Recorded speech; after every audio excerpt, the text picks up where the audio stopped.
Assalamualaikum warahmatullahi wabarakatuh. Perkenalkan, nama saya Ilham Nurdiantoro dari Fakultas Ilmu Tarbiyah dan Keguruan, Prodi Manajemen Pendidikan Islam.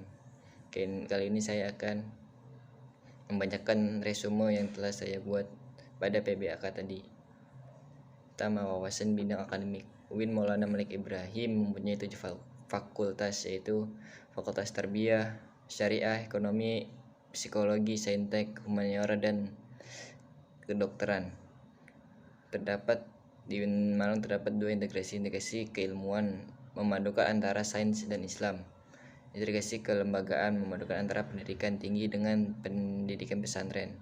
Pilar-pilar utama UIN Maulana Malik Ibrahim Malang itu adalah pilar ulul albab.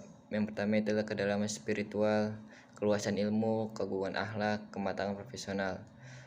Program UIN Malang itu pertama, pengembangan bahasa asing, Mandarin, Inggris, Arab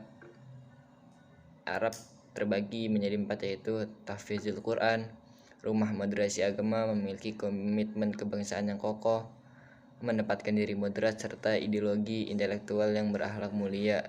Perpustakaan e-book jurnal yang bisa diakses untuk menulis riset maupun lainnya. Proses pembelajaran di kampus dimulai dari semester 1 sampai semester 8 dengan total kurang lebih 100 SKS penelitian, PKL, KKN, ujian komprehensif hingga wisuda nantinya. Adapun mata kuliahnya diantaranya mata kuliah itu mata kuliah dasar, matematika dasar, keislaman, bahasa, filsafat, mata kuliah fakultas, mata kuliah prodi, membedakan prodi satu dengan prodi lainnya dalam satu fakultas. Tujuannya memiliki prestasi akademik dan memiliki kompetensi yang keterampilan yang dibutuhkan untuk dirinya sendiri nantinya. Sistem akademik itu memprogram akademik pada mahasiswa semester 3. Seterusnya, nilai IPK itu menentukan SKS di semester berikutnya. Universitas ini menjadikan intelektual yang ulul albab, yaitu yang selanjutnya resume yang kedua yang disampaikan oleh Dr. Umi Subula MAG. Beliau mengucapkan selamat kepada mahasiswa baru yang telah berhasil lolos di kampus ulul albab UIN Malang. Peminat yang mendaftar di UIN Malang sebanyak 78.430 orang, dan 1 orang yang telah dinyatakan lulus dan masuk di UIN Malang menyisikan 21 pendaftar lainnya, baik jurusan SNMPTN, SPAN, PTKIN, dan jalur mandiri tulis. UIN Maliki Malang memiliki 3 fakultas, adalah Fakultas Tarbiyah dan Ilmu Keguruan, di mana fakultas ini adalah fakultas yang paling tertua dari fakultas lainnya. Fakultas Syariah, Ekonomi, Psikologi, Saintek, Fakultas Humaniora, FIK. UIN Malang memiliki keinginan untuk mendorong dosen dan juga mahasiswa untuk melakukan publikasi yang terjadi di dalam proceeding nasional maupun jurnal internasional. Lebih baik jika jurnal internasional memiliki reputasi hingga semua karya-karya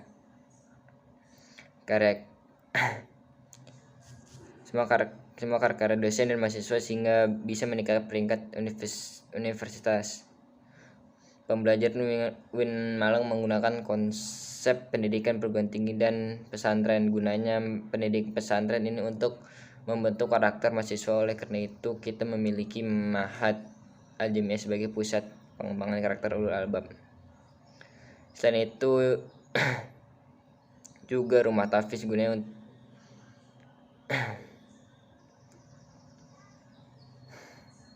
karakter ulul albab, khususnya 4 pilar utama itu Al-Jamiah sebagai pilar pusat pengembangan karakter terutama, yaitu kedalaman spiritual, akhlak, intelektual, dan juga sosial. Kemudian UIN Malang memiliki pengembangan bahasa asing dan lain-lain. Itu juga memiliki rumah tahfiz Quran untuk mewadahi mahasiswa yang ingin menghafal Al-Quran atau yang sudah memiliki hafalan ketika SMA atau MA. Bahkan hingga saat ini tidak kurang dari 2.000 mahasiswa telah menyelesaikan atau mengatakan hafalan Qurannya. Itu berasal dari latar belakang fakultas yang berbeda-beda. UIN Malang memiliki rumah moderasi beragama yang berguna untuk mendidik mahasiswa menjadi cerdas, generasi yang unggul.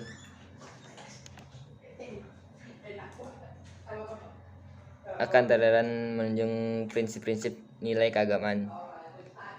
Ciri khas UIN Malang dengan UIN lainnya adalah mata kuliah MTK mengikuti mata kuliah dasar, kemudian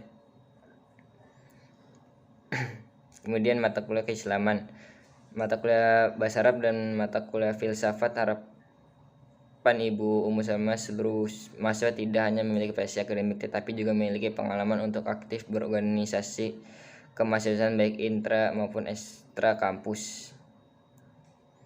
Selanjutnya itu semua pada hari Jumat yang disampaikan oleh organisasi DEMA.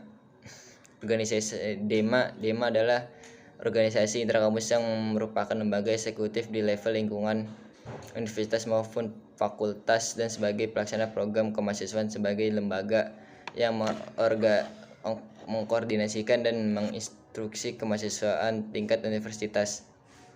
Tugasnya adalah melaksanakan program kerja organisasi yang sudah disepakati senat mahasiswa universitas, mengkomunikasikan dan menginformasikan kegiatan kemahasiswaan dalam lingkup universitas, melaksanakan koordinasi dan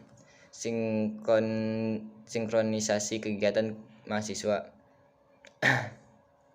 Di DEMA terdapat 4 kementerian, yaitu Kementerian Luar Negeri, terdapat 6 kementerian, yaitu Kementerian Luar Negeri, Kementerian Sosial, Hukum dan Politik, Kementerian Dalam Negeri, Kementerian Agama. Bentuk upaya koordinasi kampus dengan agama, Kementerian Kreativitas, Kementerian Komunikasi dan Informasi.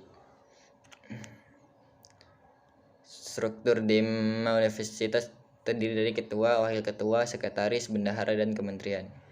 Program kerja DEMA yaitu pertama, sahabat desa, meningkatkan kepekaan mahasiswa dengan masyarakat.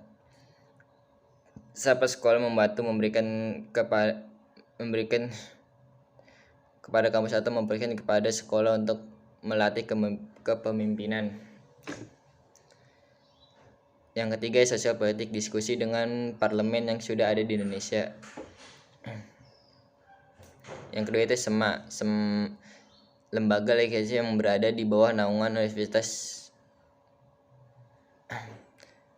Tugasnya itu mengkoordinasi DEMA, UKM, dan HAMJ. Visinya yaitu terwujud senat mahasiswa sebagai lembaga legislatif transformatif, kolaboratif, berdasarkan asas kebersamaan dan kekeluargaan serta menjunjung tinggi personalitas. Fungsi SEMA itu advokasi, legislasi, pengawasan, penganggaran. Tugas SEMA yaitu mengawasi dan mengontrol. Selanjutnya yaitu agenda SEMA yaitu memfasilitasi aspirasi mahasiswa, mengesahkan peraturan DEMA. Wewenang SEMA itu membentuk undang-undang yang dibahas dengan presiden mahasiswa. Yang kedua itu menanggung dan mempertimbangkan segala aspirasi mahasiswa. Yang kedua, komisi SEMA itu komisi advokasi dan hukum. Dua, komunikasi organisasi dan kemahasiswaan, mengawal ormawa di seluruh UIN Malang. Administrasi dan keuangan, pembuatan peraturan administrasi. Yang keempat itu informasi dan komunikasi, alat publikasi terkait kerja SEMA. Syarat masuk DEMA dan SEMA itu IPK harus 3, memiliki SK pengurusan ormawa, siap terikat dengan DEMA, mahasiswa aktif UIN Malang, mengisi form Google. Yaitu Menwa. Sejarahnya itu diawali pembentukan oleh Jenderal Nasution tahun 1959 di Jawa Barat dan berdiri tanggal 17 November 1981 di Jawa Timur. Moto Menwa yaitu Widya Tasrena Dharma Siddha penyempurnaan pengabdian dengan ilmu pengetahuan dan ilmu keprajuritan. Asas dan dasar Menwa itu UUD Pasal 30, UU Nomor 30 2002 dan Surat Keputusan bersama 3 Menteri. Fungsi Menwa itu melaksanakan pembinaan resimen mahasiswa. Yang kedua itu membantu terwujudnya kampus yang kondusif. Yang ketiga itu membantu TNI atau Polri. Tugas Menwa itu menciptakan dan menjaga lingkungan agar selalu aman dan tentram. Resimen arti lambang dari Menwa itu 8 sebagai Kodam Brawijaya dan 11 sebagai nomor urut resimen mahasiswa se-Jawa Timur. Arti Wiracakti Yuda itu prajurit atau pemimpin yang sakti dan tahan akan segala bentuk halangan dan rintangan dalam melaksanakan tugas. Pelatihan dan pendidikan Menwa, pelatihan berjenjang khusus dan lain-lain. Struktur Menwa itu Rektor, Pembina Satuan, Unit Kepemimpinan, Staf Ahli, Staf Menwa, Komandan, Wakil Komandan, Staf Ahli, Staf Undiklat, Staf Kursus, Staf Organ, Staf Urmin. Kegiatan Menwa itu kecabangan Menwa itu lempar pisau, menembak, karate.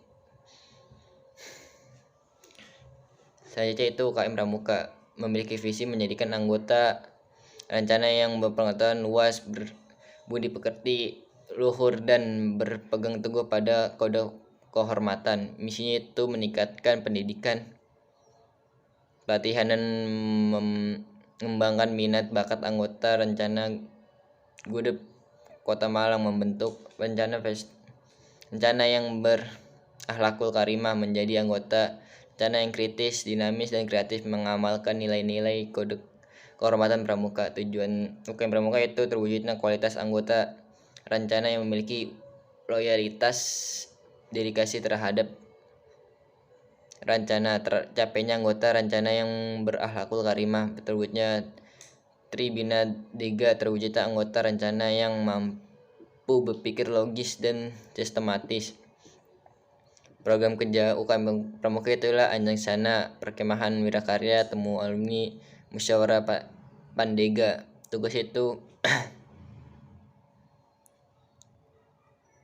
bagi bagian yang masih dalam lingkup UKM Pramuka Malang: Pemangku Adat, Dewan Kehormatan Pandega, OPS, Diklat, Optama, pelantikan anggota rencana. Program kerja itu perkemahan akhir tahun dan latihan dasar kepemimpinan. Tugasnya off, larut, makrab, upacara rutin, dan outbound.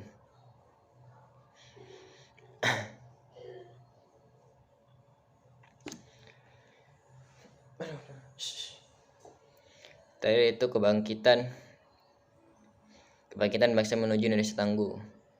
Peta persebaran COVID-19, jumlah kasus di dunia itu 260 juta, 409 juta, jumlah kasus di Indonesia 4.066.404. Kunci mengendalikan pandemi itu vaksinasi percepat untuk health immunity, disiplin berprokes. Dampak terhadap pandemi COVID-19 itu tujuan pertumbuhan sektor ekonomi, melemahnya daya beli, hilangnya pekerjaan. Sektor pendidikan, putus sekolah.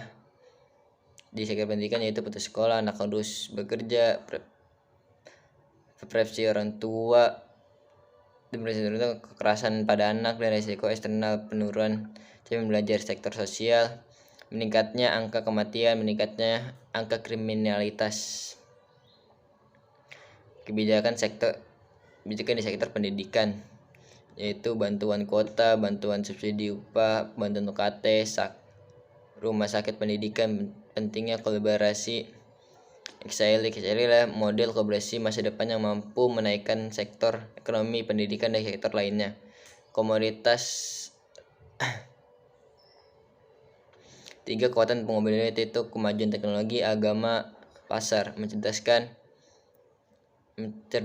menyiapkan diri intelektual, menguatkan produksi keagamaan, dan menyiapkan berbagai keahlian generasi muda yang tidak boleh ditawar lagi. Peran dan peluang UNPTKN arus utama itu teknologi digital. UMKM dan sektor industri menjadi kekuatan solid temporenur. Epicentrum ajaran agama inklusif menjadi generasi unggul, keagungan moral spiritual, memiliki ideal question, kesalahan peduli. Terakhir itu moderasi beragama dalam bingkai NKRI. Dua atribut di Islam, dua arus besar, Sunni Islam dan Syiah Islam. Sosiologi labeling Islam atau Muslim liberal, sekuler, pragmatis, moderis, tradisional, fundamental, ekstrim, teroris. Apakah Islam moderasi itu moderat itu? Definisi moderasi adalah secara epistemologis adalah wasia, berarti jalan tengah, posisi tengah berkeadilan. Secara terminologis, pemahaman atau praktek keagamaan yang menjunjung tinggi kesetaraan, kelembagaan, toleransi dengan berpijak pada prinsip tawuz antara rasio, logika, teks serta konteks. Dasar teologis Al-Quran Surat Al-Baqarah 143.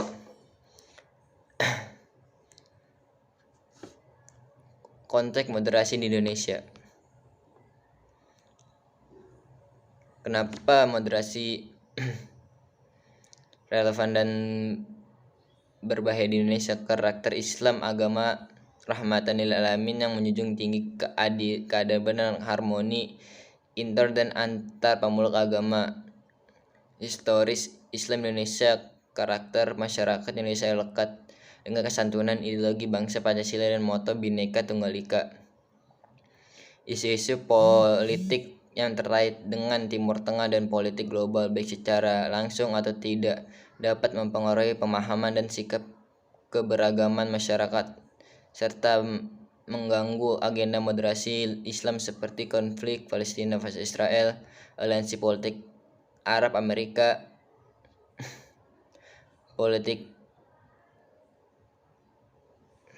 Antara itulah peran mahasiswa harus memerankan diri sebagai agent of change dalam menguatkan dan mendiseminasi agenda moderasi. Mahasiswa harus mengedepankan kepentingan kebangsaan, keagamaan dan yang sesuai dengan prinsip moderasi. Mahasiswa UIN harus cerdas, akademik, religius dan berkebinekaan. Sekian dari saya. Wassalamualaikum warahmatullahi wabarakatuh.